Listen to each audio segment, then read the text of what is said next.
Good morning, students. This is Bishop Paul. Kumusta na po kayo? Sabihin niyo po sa katabi niyo, Sunday School na naman. Sige po, sabihin niyo. Okay. Mag-aaral naman po tayo. So, ngayong araw na ito ay babasahin po natin ang Matthew 6:33. Okay. It says there, that seek ye first the kingdom of God and His righteousness, and all of these things shall be added unto you. Amen po ba? Okay, sabihin mo sa katabi mo, kingdom builder. Ayan. Bakit mo kingdom builder? Because anybody who is called for His glory, as well as Jesus Christ is giving us this great commission. Ito pong binigay niya sa atin sa Matthew 28, 19 to 20, that we must go ye therefore and teach all nations, baptizing the people in the name of the Father, and of the Son, and of the Holy Spirit, teaching them to observe whatsoever I have commanded you, and I will be with you always until the end of the earth. Tayo po yun. Yung mga tinawag ng Diyos. And you are not only doing His will, but you are building His kingdom. So ano po ba yung seek ng kingdom of God? Don't you know that in the kingdom of God, marami pong mga parables about the kingdom, pero ang pinaka-essence po ng kingdom ay yung mismong andun sa kingdom. Sino po ba ang andun sa kingdom? Di po ba ang king? Ang hari po. Ang andun sa kaharian ay mismo ang hari. At sino po ang hari? Ang ating mahal na Panginoong Hesus. When Jesus Christ came on this planet Earth, He established His kingdom. Kaya nga po, in our times right now, we are sharing the gift of salvation, yung the gift of life, di ba? Through Jesus Christ, of course, by His grace. Pero ang point ko po ay during the time of Jesus Christ, He was sharing and establishing His kingdom. When Jesus Christ started His kingdom, we are continuing, advancing His kingdom. Hindi po kingdom ni Bishop Paul o kingdom ni andun sa Davao. Hindi po. Hindi po yung kingdom na yon. Kung hindi po yung kingdom ng ating mahal na Panginoong Hesus. Amen po ba? Can we shout Amen? Ayan.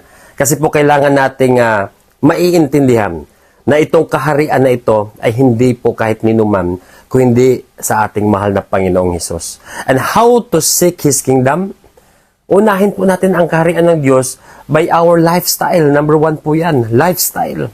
So ang buhay po ba natin araw-araw ay nauuna ang Diyos? O baka nahuhuli? Di po ba? Baka doon mo lang na-remember ang Panginoong Hesus doon na lang sa bago matulog.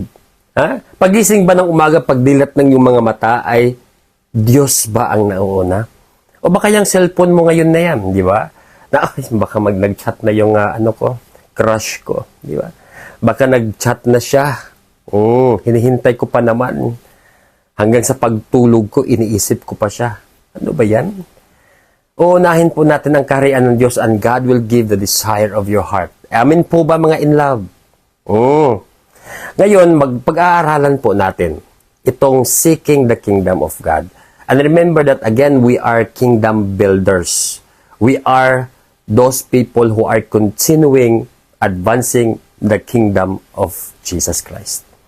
And it's not only, in our daily life, but also in our personal decision-making, yung mga adhikain natin sa buhay.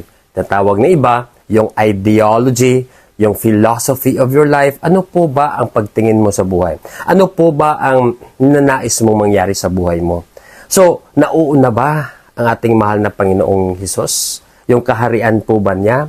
Ang lahat ng mga intention na sa mga ginagawa natin? Yan po ba ang pag-attend nyo ng Bible study, ng feeding program, itong mga activities sa mga young people? Ito po bang pag-a-attend nyo sa church na ito is to bless the name of Jesus Christ? Because if it is to bless the name of the King in His kingdom, then you are in the right intention, yung personal level niyo po, sa lahat ng mga filosofiya ng buhay ninyo, kung nauuna po ang ating mahal na Panginoong Hesus, then you are seeking His kingdom. Yung sa pagdilat ng mga mata ninyo, then you thank God for another day of your life. Yun po ang kaibahan natin sa mga walang Diyos. Because we who are in, seeking His kingdom first, when we open our eyes every morning, we thank Jesus Christ for what He has done on the cross, for giving us another life, another day of our life, another, year of this, what we call life on earth. So we need to be thankful always. And to open our eyes and see God's, greatness is to seek His kingdom first. Nauna po ba ang Diyos sa ating mga finances? Di ba? Ngayon po, magbibigay na naman tayo mamaya. Hindi dahil naawa tayo sa church, hindi po. You are going to leave the church, but the church will always be a church. Why? Because a church is from the Lord. Pero if you leave the church, if you are not to be faithful in everything, I will tell you, you will be changed. Maiiba po yung ugali natin. Okay lang kung to be like Jesus Christ. What about maiiba? It will become worse. Diba? So, hindi po pwedeng ganun. Dapat isipin natin, hindi po tayo nagbibigay o tumutulong sa church dahil nangangailangan ng church, no. Because that is our responsibility. Obligasyon po natin yan bilang isang mananampalataya kay Jesus. It is our accountability to serve Him. Why? Because, He died for you. It is not because, you want something. When you give and you are thinking about, Lord, I did something, may utang pa ang Diyos sa atin. Hindi po ganon ang nagiging filosofiya ng buhay natin. It must be that, Lord, may utang na loob tayo sa Panginoon. Why? Because in Ephesians 2:8, it says, "For by grace you have been saved through faith in Christ Jesus." We are saved by His grace, mga kapatid. So, dahil dyan, nagpapasalamat tayo sa Panginoon. Dahil dyan, you are serving Him. Dahil po dyan, naglilingkod tayo sa Kanya. Pupunta tayo dyan sa church ngayon. Andito po tayo, nag-worship tayo sa Panginoon. Because of His grace. Dahil kung wala po ang grace, wala po ang awa ng Diyos, I will tell you, sa impyerno po tayo pupulutin. And that is, one thing that I really love to worship and to bless the name of God because He has saved me from this punishment. And that is, walang ibang makakapagbayad niyan, mga kapatid. Because ang Diyos lamang ang makapagbigay niyan, wala na pong iba. So we are going to respond for His first love, that Jesus Christ died on the cross, and because of this, we are only responding to that, act of saving you. So, ibig sabihin, itong mga pag-uuna natin sa ating kaharian ng Diyos, yung sa paglilingkod natin sa Kanya, pagpupunta diyan sa church, it is not because we want credit or we merit everything by our actions, no. Indeed, your actions or your deeds cannot help or cannot save you. Yung mga good works na yan, it will not save you. It's only by His grace. Tayo po ay naliligtas na ating mahal na Panginoong Hesus. And again, how to respond that? Seek the kingdom of God first. Kung may mga iniisip tayong pangangailangan, yung mga araw-araw nating mga pambayad, mga tuitions, mga financial needs, emotional needs, and even social needs, unahin po natin ang ating mahal na Panginoong Hesus.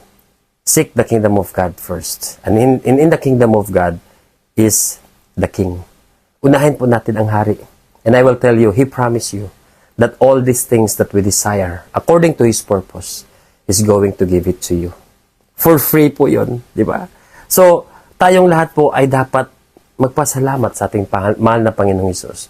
Dahil, siya na po ang nagbigay lahat-lahat. He is sovereign, actually. So, ngayong umagang ito, I just want to, encourage each one of you na dapat po nating tanggapin at aralin na wala tayong magagawa kung wala ang Diyos. And we need only to seek His kingdom because we are continuing what Jesus Christ has already started. Yun pong pag-advance ng kingdom of God. Yung mga ginagawa natin ngayon, ito lamang po ay sinusunod lamang po natin kung ano po yung sinimula ng ating mahal na Panginoong Hesus. And not only His kingdom but His righteousness.